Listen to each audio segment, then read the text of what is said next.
मैं captain Jagdish Verma, chairman united front of ex-serviceman GSU and wars of Himachal प्रदेश।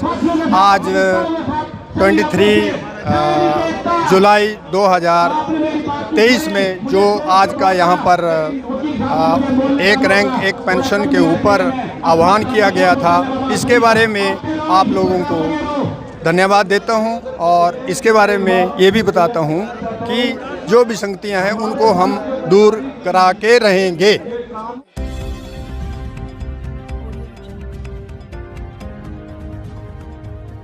23 जुलाई अब programme के अंतिम चरण में हम खड़े हैं। प्रोग्राम धीरे धीरे समाप्ति की ओर है, लेकिन पूर्व सैनिक अभी भी डटे हुए हैं। मंच से कहा जा रहा है कि आप खाना खा लीजिए, खाना खाकर जाइए, लेकिन पूर्व सैनिकों को सुध कहाँ है खाने की। उनको तो एक ही चीज़ दिख रही है, ओआरओपी की विसंगतियाँ। ओआरओपी की विसंगतियाँ कैसे दूर हों, ये पूरी तरीके से जद्दोजहद में है। हिमाचल से कुछ लोग हैं, कुछ गुड़गांव से हैं, बहुत सारी जगहों से लोग आ रहे हैं। पहले मैं आप बात करता हूं, सर आप कहां से हैं और उम्र कितनी है आपकी? I'm 75 years old, flight left break from Gurgaon. Gurgaon से बहुत लोग आए हैं, बहुत लोग राजस्थान से आए हैं, कुछ लोग तो पैदल चल के आए हैं। ये जज्बात सरकार समझेगी? समझना चाहिए। क्या लगता है आपको, जो आपने जो संदेश दिया है, बार बार ये सवाल उठता था कि संख्या बल दिखाइए, संख्या बल दिखाइए, संख्या दिखाइए। 50,000 के करीब आज पूर्व सैनिक था, मेरा जो अंदाजा है, ज़्यादा भी हो सकता है। क्या लगता है सरकार खुलेगी, नींद से जागेगी? बिल्कुल, मोदी जी उम्मीद पूरी है, जागेंगे। सर आपको क्या माहौल लगता है? जैसे आपने बताया आप हिमाचल से आए हैं, तो हिमाचल में कैसा माहौल है? कहते हैं कि बहुत सैनिक आते हैं हिमाचल से, उत्तराखंड से, इन जगहों से बहुत सारे सैनिक।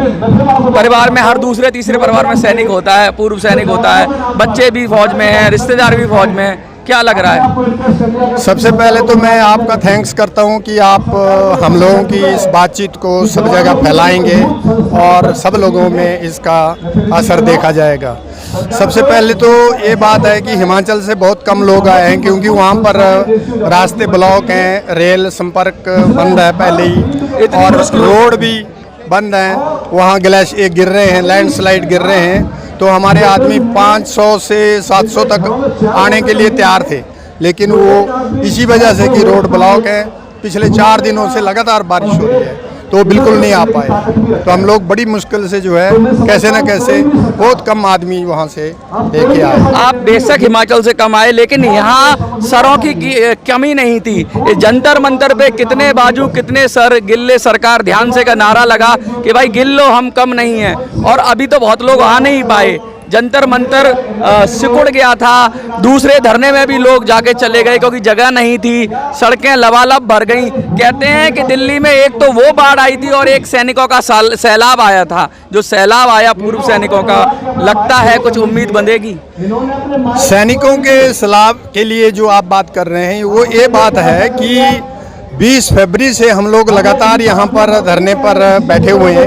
कभी यूपी के, कभी हरियाणा के, कभी दिल्ली के, कभी आसपास के प्रदेशों के, लेकिन आज दिन तक गवर्नमेंट की तरफ से कोई भी एक पीएन तक यहाँ पर नहीं आया कि वो हम लोगों को आश्वासन दे कि हम लोग आप लोगों की डिमांड्स के ऊपर ओआरओपी या कोई दूसरी हमारी जो डिस्क्रिमिनेशन की इशू हैं उनके ऊपर भी हम लोग कुछ काम कर रहे हैं। बशर्ते 20/7/2023 को अभी 2-3 दिन पहले ही एक लेटर एमओडी ने, मिनिस्ट्री ऑफ डिफेंस ने निकाला हुआ है, जिसमें हमारी सारी की सारी डिमांड को जो है वो निरस्त कर दिया है, रिजेक्ट कर दिया है।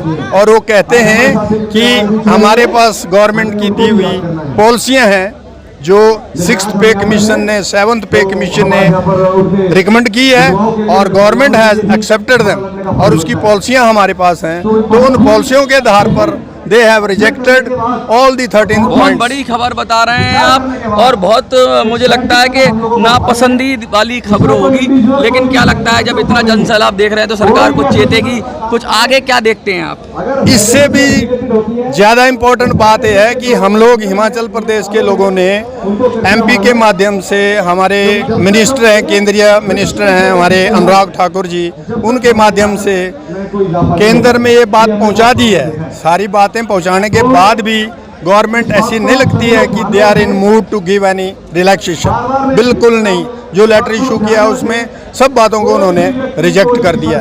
तो अभी संख्या दिखाने की बजाय हम लोगों को और कोई हार्ड फैसले लेने पड़ेंगे। संघर्ष पे जाएंगे अब भीख नहीं अधिकार चाहिए वाली बात हो जाएगी। अब तक तो रिक्वेस्ट कर रहे थे, लेकिन अब संघर्ष की मोड में चले जाएंगे क्या? हम लोग देश के आर्मड फोर्सेस से बिलोंग रखते हैं और डिसिप्लिन हमारा पहला स्टेप है, उसके ऊपर हम लोग हमेशा विश्वास रखते हैं।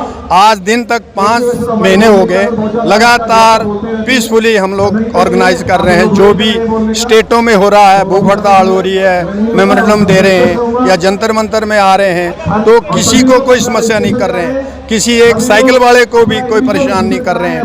ट्रैफिक की बात तो छोड़ो। तो उसके बाद भी हमारे को जो है ये जवाब मिल रहा है कि आपकी सारी डिमांडें 13 की 13 वो निरस्त कर दी हैं, उनको रिजेक्ट कर दिया है। अभी हम लोगों को मिल के बैठ के हम फेडरेशन के अधिकारियों से, जो भी इसके टीम है, उनसे बात करेंगे कि what action should be taken now, कि हमारी डिमांडों को आगे सरकार तक पहुंचाया जा सके। देखिए, ये पूर्व सैनिक हैं और ये कह रहे हैं कि अब आगे की रणनीति बनाएंगे। संघर्ष है और संघर्ष को पूरी तरह करेंगे। सैनिक एकता के नारे लग रहे हैं मंच से। अब प्रोग्राम समाप्ति की ओर है, लेकिन अभी भी सैनिक ये दृढ़ निश्चय के साथ जा रहे हैं कि मोर्चे को छोड़ेंगे नहीं। ओआरओपी की विसंगतियों को दूर करने के लिए जो संघर्ष है वो जारी रहेगा। सरकारें चाहे कुछ कहें, लेकिन सैनिक मानेंगे नहीं जब तक कि वो अपने हक को नहीं ले लेते। आपको क्या लगता है, सैनिकों के साथ अन्याय हो रहा है, उनको उनका हक मिलना चाहिए? तो वीडियो को ज़्यादा से ज़्यादा शेयर करिए। जंतर मंतर से मिनी संसद के लिए मैं मनोज सुराजी, जय हिंद, जय भारत।